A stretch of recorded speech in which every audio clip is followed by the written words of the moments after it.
Border এলাকাগুলোতে তাকিয়ে দেখেন, বিশাল দেশ ভারত, তাদের মোকাবেলায় এই যুবক ছেলেরা ছুটে চলে যাচ্ছে বিজেপির পেছনে। 1 ইঞ্চি জায়গা ভারতকে আমরা নিতে দেব না যতক্ষণ আমাদের 1 ফোঁটা রক্ত শরীরে আছে। আমি আজকে ভিডিও দেখছিলাম, ওটা চাঁপাইনবাবগঞ্জে অলরেডি না কুড়িগ্রামে, লালমনিরহাট কুড়িগ্রাম ওই লাইনে ভারতের যে বিএসএফ আছে ওরা অলরেডি নিয়ে আসতেছে অস্ত্র তাক করে, আর এরা হাতে একটা লাঠি নিয়ে দৌড়িয়ে চলে যাচ্ছে। ওরা পালিয়ে বাঁচছে না জয় শ্রীরাম বলতে বলতে।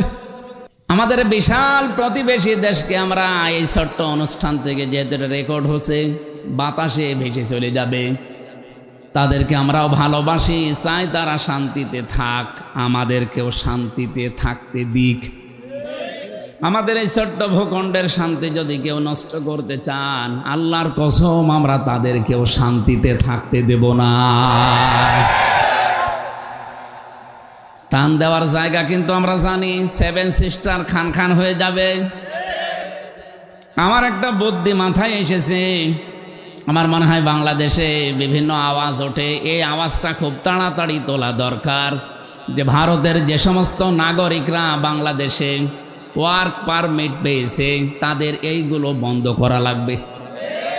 একটু আওয়াজ তুলে দেখেন, সারা দেশে যদি প্রত্যেকটা জেলা থেকে আওয়াজ উঠতে থাকে, দাদা যারা লাফালাফি করছে ওদের গলা বাজি বন্ধ হয়ে যাবে। এ বুদ্ধিগুলো অনেকে জানে না, বুদ্ধি দিলাম, এ বুদ্ধি দেওয়ার কারণে না জানে বা কোন বিপদে পড়ি। সূরা নেসার ভেতরে আছে 59 নম্বর আয়াতে, বাড়ি যে মিলিয়ে দেখবেন এই একটা আয়াতই হয়তো আপনার জীবন পাল্টিয়ে দিতে পারে। ইয়া আইয়ুহাল্লাযীনা আমানু আতিউল্লাহা ওয়া আতিউর রাসূলা ওয়া উলিল আমরি মিনকুম। আমি আয়াতটা সেই হাফেজি পড়ার পর থেকে আয়াতটা নিয়ে আমি অনেক চিন্তা ভাবনা করে কিছুদিন আগের তথ্যটা পেয়েছি। রব্বুল আলামিন বলেন, ইমানদার যদি কেউ দাবি করে তাদেরকে ডাক দিয়ে বললাম আমি আল্লাহর আনুগত্য করো, আমার রাসূলের আনুগত্য করো। এই দুইটার আগে দেখবেন এই যে আতিউ, এটা ফেল, এটা ভার্ব, এটা ক্রিয়া। এই শব্দটা আল্লাহ নিজের নামে আর রাসূলের নামের আগে দিয়ে দিয়েছেন। পুরা কোরআন শরীফের ভেতরে যেখানে দেখবেন এটা আছে, কিন্তু 3 নাম্বার যার নাম ওয়াউলিল আমরি মিনকুম, তার ভেতরে আপনাদের রাশিদুল ইসলাম একজন, আমির হামজা একজন, কিন্তু এই দুইটা নামের আগে আল্লাহ পাক আর আতিউ শব্দটা দেননি। কথা বুঝতেছেন? মুফাসসিরিন ইকরাম লিখেছেন, বিশেষ করে ফি জিলালিল কোরআনে সৈয়দ কুতুব রহমতুল্লাহ আলাইহি বলেন, এই আতিউর ব্যাখ্যা করতে গিয়ে পৃথিবীর ইমানদারেরা অন্যান্য যারা আছে তাদের বাদ দিলাম, শুধু ইমানদার যারা তাদের বলছি আল্লাহ আর রাসূলের আনুগত্য করা লাগবে, তাদের বিধান মানা লাগবে, হুকুম মানা লাগবে, কোনো প্রশ্ন করা যাবে না। কি কথা বলে না কেন?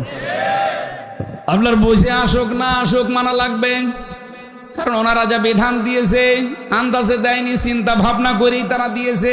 আপনারে মাথায় হয়তো না ধরতে পারে, কিন্তু এই বিধান আপনাকে মানা লাগবে চোখ কান বন্ধ করে, চিন্তা ভাবনা ছাড়া।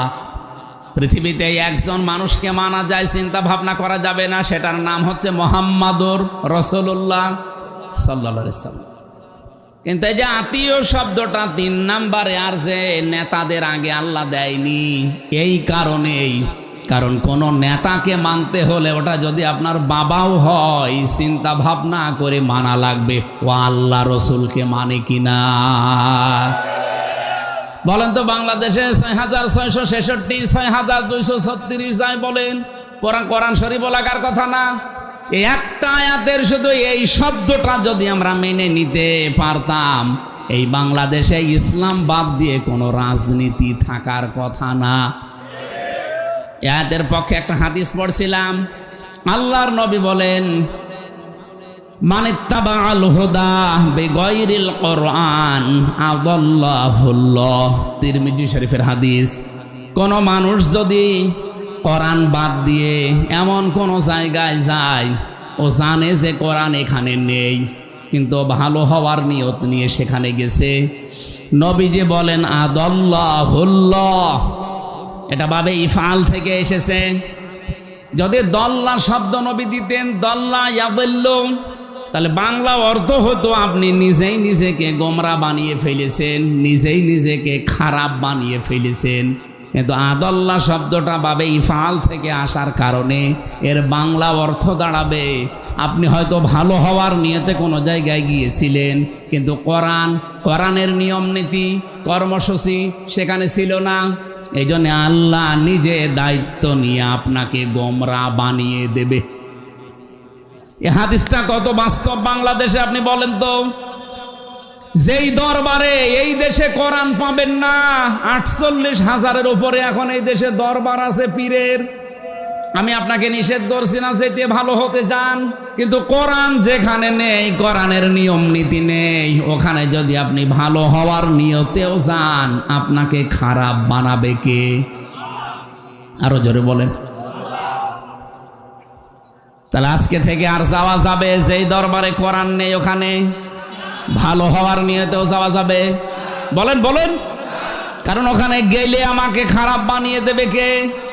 হামজা বানাবে না, রাশেদ বানাবে না, কে বানাবে? আল্লাহ নিজে আপনাকে গোমরা বানিয়ে দেবে। আর আল্লাহ যদি কাউকে খারাপ বানিয়ে দেয় ওকে ভালো বানাতে পারে আর কেউ আছে? আর একটু আগাবো, মানবেন তো? মানবেন? এই হাদিসের দ্বিতীয় ব্যাখ্যায় এখান থেকে আপনি বুঝে ফেললেন যে পীরের দরবারটা আমার বাবা বানিয়েছিল, আমার বাবা ছিল পীর, আমি এখন গদ্দিনসীন পীর।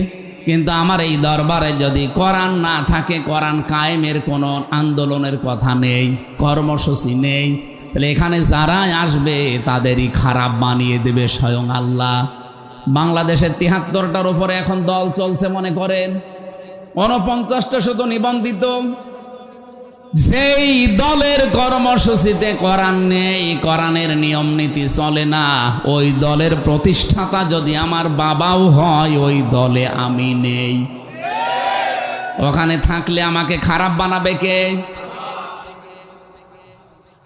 দ্বিতীয় যেটা বললাম এটা যারা মেনে নিতে পারবেন তারা হাত তোলেন, লিল্লাহে তাকবীর।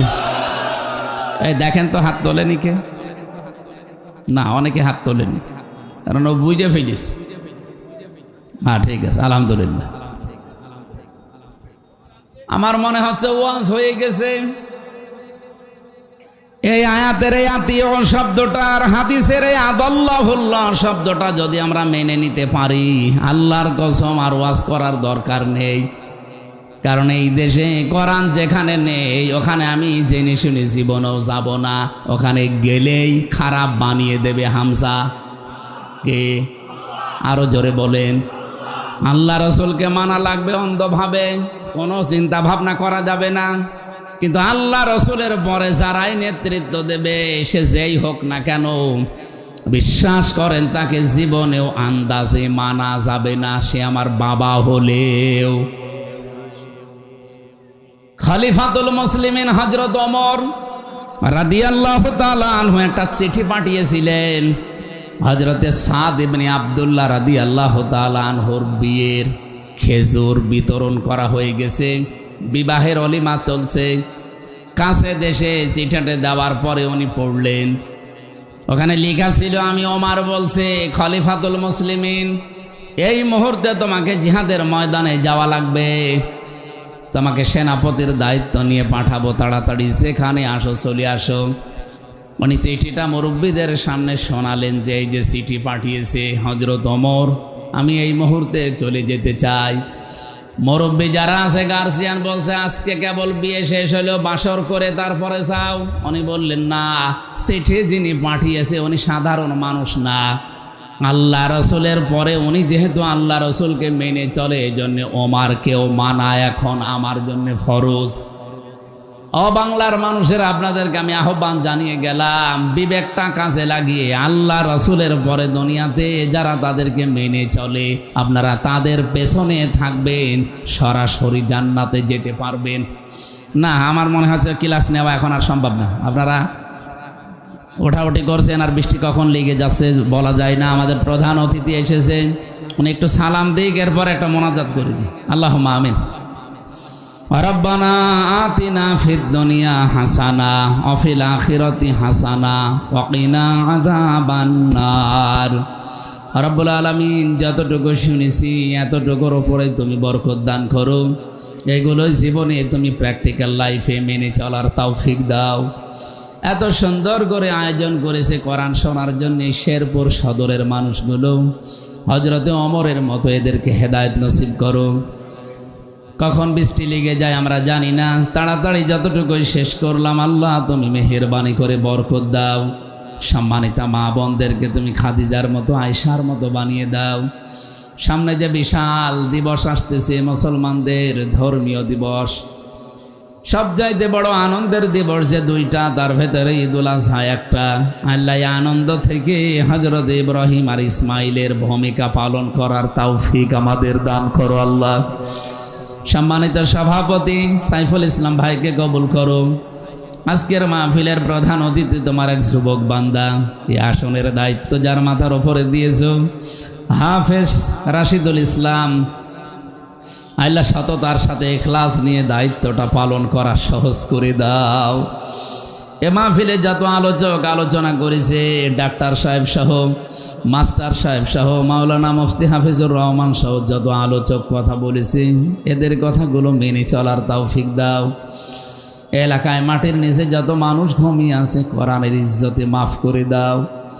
কত রকমের ষড়যন্ত্র আমাদের এই ছোট্ট দেশ নিয়ে হচ্ছে, আমরা অনেকে টের পাচ্ছি। আল্লাহ তোমার হাতে ছেড়ে দিলাম। আল্লাহুম্মা ইন্না নাজআলুকা ফি নুহুরিহিম ওয়া নাউযু বিকা মিন শুরুরিহিম।